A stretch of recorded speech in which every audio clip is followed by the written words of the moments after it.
Aqui nang nós na Carnaval Village na San Nicolás, anto riba su mês é um hopi bonito projeto, pero falta hopi para poder um êxito completo. Comerciante na invertir mais hopi mês para hasi kios nang aqui lugar mais gezellig mês, basta gente de full rond de Aruba, também turista nang sabing visita Carnaval Village, ambiente total mais gezellig mês. Awe nós também com vários de kios nang aqui, será. E para basta tempo acaba não tem muita atividade mais. Antes você mira em weekend, tem banda não toca, tem ambiente, gente não socializar com outro, mas para basta tempo acaba isso aqui não está suceder. A vida claro que o desejo para o uso de Carnaval Village está muito mais que somente para Carnaval. A grandura, a infraestrutura que está disponível está dando oportunidade para várias atividades. Me mesa entregar vários moções que tem de haver com o Carnaval Village ou que requer o desenvolvimento de Carnaval Village. Nós podemos usar para várias atividades culturais, de ensinança, de deporte, para recreação, musical, concerto. Então, assim, eigenlijk ajuda a boost a economia de San Nicolás, ajuda a boost a economia de Aruba.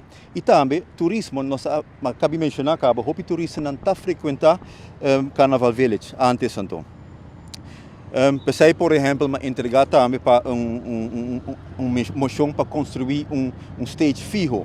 Então, sobre esse é struikelblok. Cada dia começa a pôr stage que dentro custa 100.000 florins e para qualquer comerciante, para qualquer gente que está organizando evento, esse é hopi. E eu estou contente com a minha empresa anunciar também que esse é o seguinte plano. Somehow, o comerciante, o organizador, não logra ganhar permisso para organizar atividade na Carnaval Village.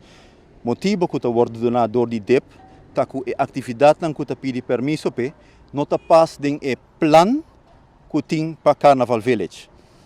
Plano que nem comerciante tem em posição e a minha curva de ganhar direto via DEP, mas não logra ser. Pensei, mas toch, o mesmo plano aqui está sendo usado para ninguém eigenlijk het desenvolvimento que o lugar aqui porting. Então, aqui está o resultado. Lugar baixo, lugar abandonado, que não será, hasta de weekend, é também ghost town. E pensei que tomar contato com o ministro de infraestrutura, nosso ministro-presidente, para por intermediar, para mim, para o DEP, para mim por receber o bestemmingsplan aqui. Também a mim chama bestemmingsplan, não sei qual é o nome oficial, tá? Mas em ieder geval, aqui está o plano original de Carnaval Village. Basta lo que tem escrito em plano aqui, nós podemos evaluar se e como nós podemos lograr uma adaptação em plano aqui, que se também é possível para fazer mais amplo ainda o uso de infraestrutura bonita aqui.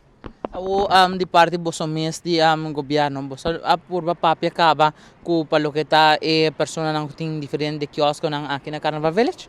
Sim, nanta de tramite de anos kaba de purba de hanya duidelijkheid riba kiko sipor kiko nopor ting parikos ng infrastruktural tami ku mesa wordrechay na mane bijvoorbeeld het toilet nang. Isay mesta duna indicata tami ku plan anterior pa ku Carnaval Village nota lo qual nosta deseja para Carnaval Village no momento aqui, porque o toilet não aborda design na uma maneira que pode ter atividade continuamente aqui. Como que o pensamento? Pergunta que a mim mesmo e não me engane assim na diretor de pensei for de dezembro actually acaba nossa base tá purba de invite para chegar no parlamento para explicar de como a situação em DEP tá maneira tá de como o serviço do na pueblo tá malo maneira tá de como gente me se tarda anos na largo para não pagar no terreno e em caso aqui de como comerciante não me se passa de hell para não poder invertir em San Nicolás e ainda nós não podemos lograr isso DEP abing viagem no parlamento sei até abril aqui na papi pouco over de ROPV, pero o ponto mês, que está vira em manejo, que está em manejo, com não também logra de direito e serviço na Pueblo de Aruba, isso aí nós não podemos lograr ainda. Lá está que nós podemos contestar de com antes se está possível e de com a não mais.